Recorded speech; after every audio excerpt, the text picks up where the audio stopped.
José Pereira, representante de los empleadores en el BPS, en el directorio del BPS, uno de los representantes sociales de este directorio, y junto a él Federico Holman, que es integrante de Un Solo Uruguay. Justamente porque José Pepe Pereira fue promocionado por Un Solo Uruguay en una campaña electoral hacia el BPS que en los hechos estaba casi solo, ¿no, Pereira? Bueno, sí, nosotros habíamos nacido de una, de una candidatura que se forjó a partir de conversaciones con tanto el candidato Luis Lisboa, que ya había sido candidato en la anterior, con la mesa de Un Solo Uruguay y gremiales del interior del país. En un principio con un apoyo de la Cámara Nacional de Comercio y Servicio, que después se terminó debilitando, y creo que el apoyo fundamental terminó siendo, o el apoyo nacional importante para que no se cayera la candidatura, terminó siendo ese acuerdo de ir con 3 candidaturas del movimiento Un Solo Uruguay, y que después se logró con otros apoyos llegado el momento, como los distribuidores de gas, la Cámara de Distribuidores de Gas y la ACA, de cultivadores de arroz, entre otras, sobre el final de la campaña, que terminaron consolidando o consolidándonos en una elección que creo que al principio nadie daba mucho, y que terminó con un caso inédito de una elección donde se ganó en cada rincón del país. Pero en el caso suyo, con una experiencia al haber sido presidente de la Cámara Empresarial de Maldonado. Sí, fue una elección rara porque por un lado había un candidato de todas las gremiales que no era gremialista, y del otro lado un candidato con escaso apoyo, más allá del apoyo del movimiento Un Solo Uruguay, que no es un gremio, con un candidato que era presidente de una cámara empresarial, sí, durante 7 años presidente de la Cámara de Maldonado. Federico, el apoyo que Un Solo Uruguay brindó en las elecciones de representantes sociales del EPS por lo menos concretó la presencia de un representante por los empleadores. ¿Cómo se sigue trabajando para que el movimiento siga teniendo representación en los distintos estamentos que tiene la sociedad uruguaya, no solo en el Estado? Bueno, posterior a, Recibo. a adquirir ese compromiso con Pereira en esta postulación, y bueno, hoy director, el movimiento sigue comprometido tanto con él y con mejorar esa gestión que poco a poco entendemos es necesaria en cada institución. El movimiento sigue trabajando, sigue planificando e incluso planteando la problemática que sigue existiendo, que vemos como sociedad, porque realmente nosotros no venimos del sector político, digamos, somos la parte empresarios, trabajadores, buenos jubilados y gente de a pie, común y corriente, que todos los días se enfrenta con diversas problemáticas y bueno, eso es lo que intenta el movimiento, empezar a hacer conocer cuáles son y tratar de ser esa palanca que logre esa mejora que tanto pregonamos, ¿no? Que tanto presentamos en los diversos aspectos que tocan a la sociedad. En ese sentido, el movimiento sigue firme trabajando. En estas oportunidades, posterior a la pandemia, nos venimos juntando un sábado por mes, digamos. Esos son sábados a fijar, fechas a fijar, pero la idea es seguir trabajando, seguir conociendo las distintas problemáticas del interior profundo o profundizado, como le decimos nosotros, de esa descentralización que está lejos de culminar, sino que al revés, se empeora la situación día a día, ¿no? En ese sentido, bueno, el movimiento sigue firme con esos aspectos. Y se mantiene como un movimiento porque de una reunión que tuvieron surgió la posibilidad de transformarse en una fuerza política electoral. El movimiento ha ido leyendo ciertos, digamos, procederes políticos partidarios, de los cuales vemos que no reflejan todo esto que te contaba anteriormente, ¿no? Nosotros planteamos las cosas y no vemos que del otro lado se logre conjugar los aspectos que nosotros buscamos. Dentro de la interna del movimiento se ha planteado, ha salido la idea, ha surgido la idea, y hemos visto otros casos, por citar uno, el tema en Argentina, de este candidato nuevo o otros candidatos que son totalmente outsiders en la política y que llegan a los gobiernos, que es donde puede llegar a concretarse lo que tanto venimos pregonando. Es ahí que bueno, nace esa inquietud, y ahí el movimiento empieza a analizar esta posibilidad. Obviamente que no está definido, se viene charlando con la gente.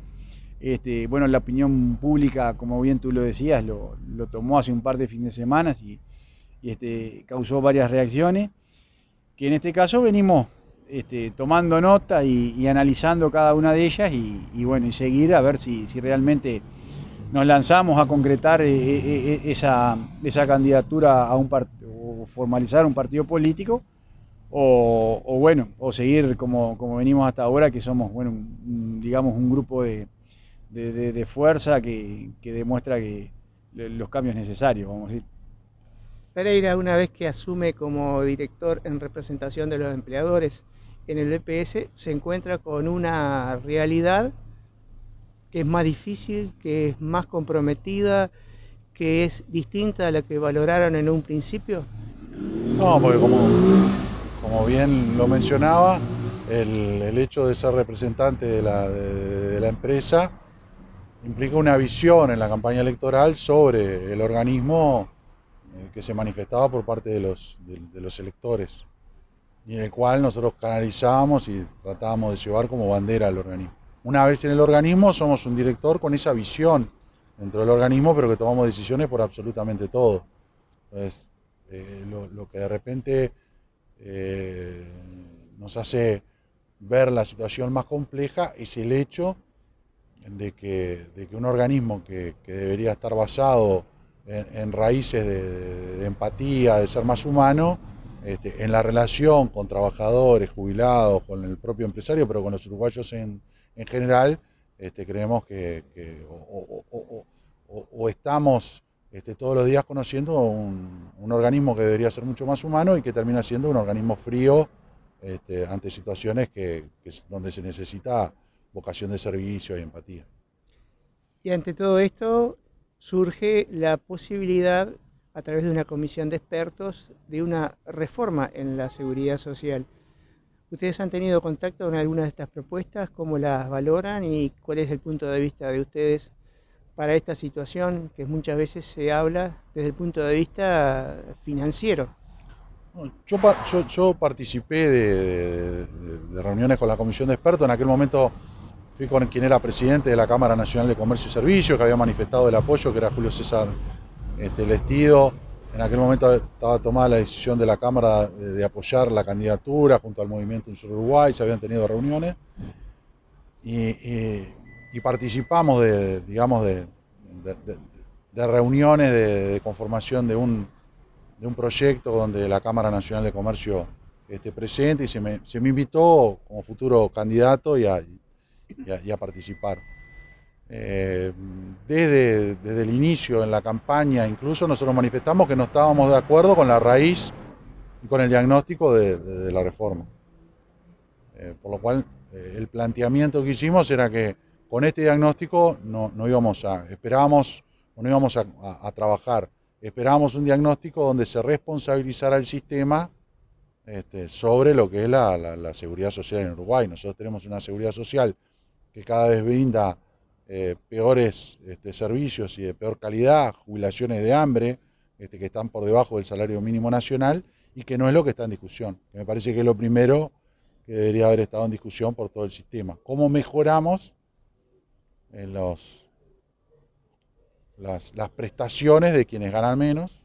¿Cómo mejoramos prestaciones que no alcanzan? A ver, si uno tiene jubilaciones que están por debajo del salario mínimo nacional, cuando en realidad, cuando uno es activo, no necesita tanto del dinero como lo necesita cuando está jubilado.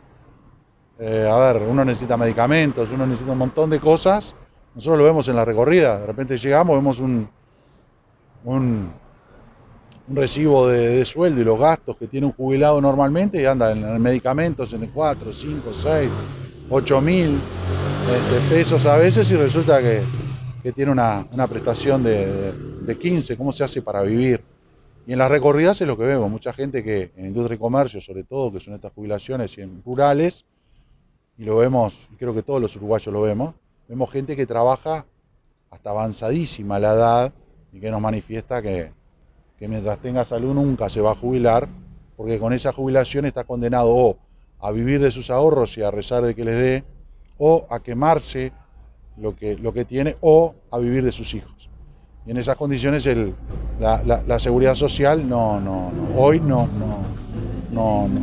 no tiene, digamos, o por lo menos no hay planteado una reforma que piense o que esté basada en esa coyuntura. Es una reforma basada en experiencias en otros países, que ahora incluso lo decía, hoy escuchaba en un programa de televisión, que algo que la reforma al ministro Murro, lo escuchaba, un diagnóstico de países europeos, que quienes habían hecho el diagnóstico que la gente vivía más, por lo tanto trabajaba mucho menos, se jubilaba y vivía más, no es lo que está pasando en el mundo post-pandemia, ¿no?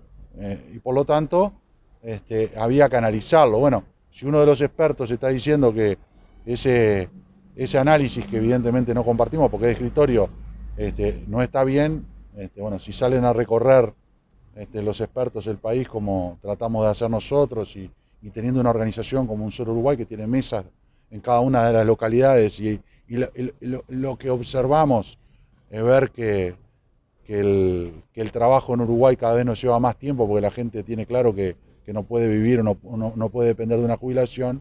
Creo que el resultado del diagnóstico sería otro. ¿El sector de la construcción es un capítulo aparte dentro del BPS?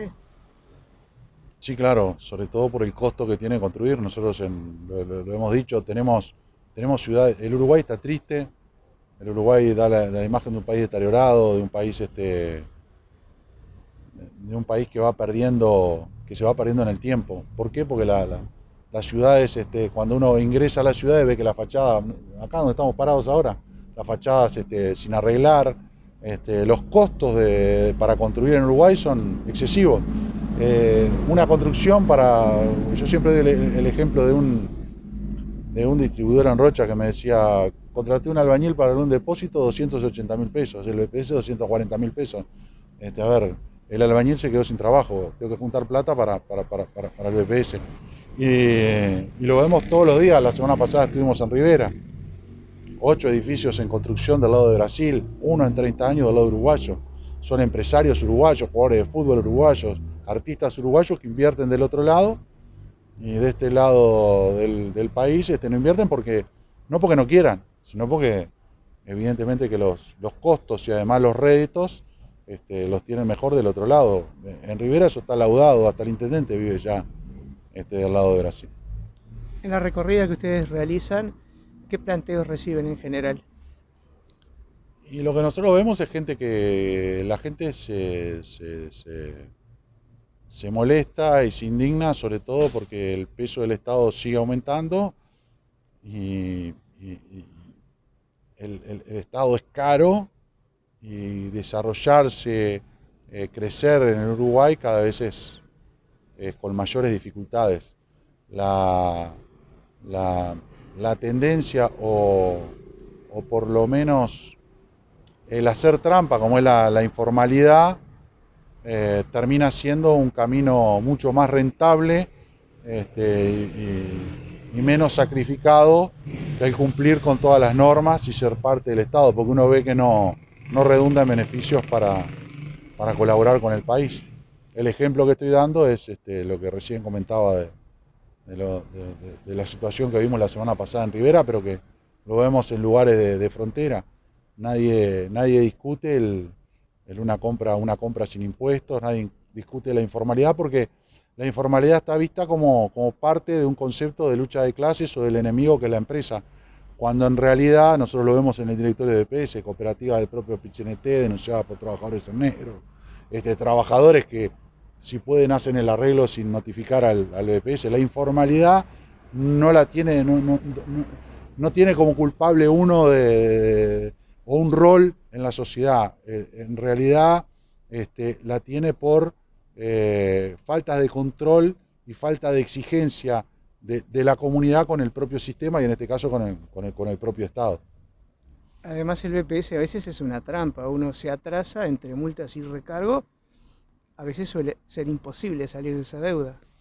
Nosotros le decimos, uno se puede olvidar del cumpleaños de un familiar, pero nunca o de un amigo, pero nunca de la fecha de vencimiento de BPS.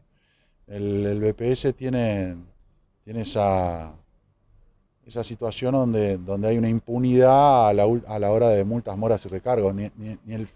Ni el financista, ni el usurero, ni el prestamista más oscuro del Uruguay tiene la actitud que tiene un organismo que pertenece al Estado y, como decíamos, que debe ser el más humano de todos y que en realidad genera una cultura antiempresarial que muchas veces nos pasa que hay empresarios que quieren pagar y con estas multas, moras y recargos no pueden, y el BPS parece que quiere, en vez de ganar dinero, y lo que hablábamos hoy, por eso no estamos de acuerdo con el diagnóstico, en vez de recuperar el dinero como puede quererlo un financista, por ejemplo, un prestamista, prefiere tener una estadística de malos empresarios para seguir generando esa cultura antiempresarial que viene en el organismo desde hace mucho tiempo. Y ante todo esto que plantea Pereira Hoffman, un tema de la frontera. Bueno, claramente acá en Paysandú nosotros podemos ver, antiguamente Paysandú era una ciudad industrial y con sus termas y en definitiva con un turismo. Eso lo podemos ver hoy del otro lado del charco. Más allá de la situación complicada que vive de Argentina, el turismo de la ciudad limítrofe que es Colón, que linda nuestro río, el turismo es un espectáculo. Eso es el deterioro que vamos viendo que año tras año viene sucediendo. Las industrias, yo me acuerdo cuando hicimos una movilización acá en Paysandú, justamente el tema fue la industria que tenía nuestro departamento. ¿Qué pasó en que en 30 años las creamos y las destruimos? Entonces, de vuelta, lo que decía Pepe, quien quiere invertir, quien quiere emprender en este país, es tan compleja la situación que toda la vida, quizás que a ti te pasó, nuestras madres, nuestras abuelas decían estudien y prepárense para ser empleados públicos. Y bueno, el Estado no genera ganancias, el que genera ganancias es la empresa, el que da trabajo es la empresa. El Estado se nutre de esos dineros públicos, ellos no son generadores de riqueza. Esa es la clave para empezar poco a poco a revertir ese discurso que traemos desde muchísimos años y que es, creo, el comienzo de empezar a hacer algo distinto si queremos prosperar, ¿no? Federico Hoffman de Un Solo Uruguay, José Pereira, representante de los empleadores como director social del BPS. Muchas gracias por habernos concedido esta entrevista. No, muchas gracias Gracias a ti y bueno, agradecerte como siempre. A las órdenes. Agradecerte por estar.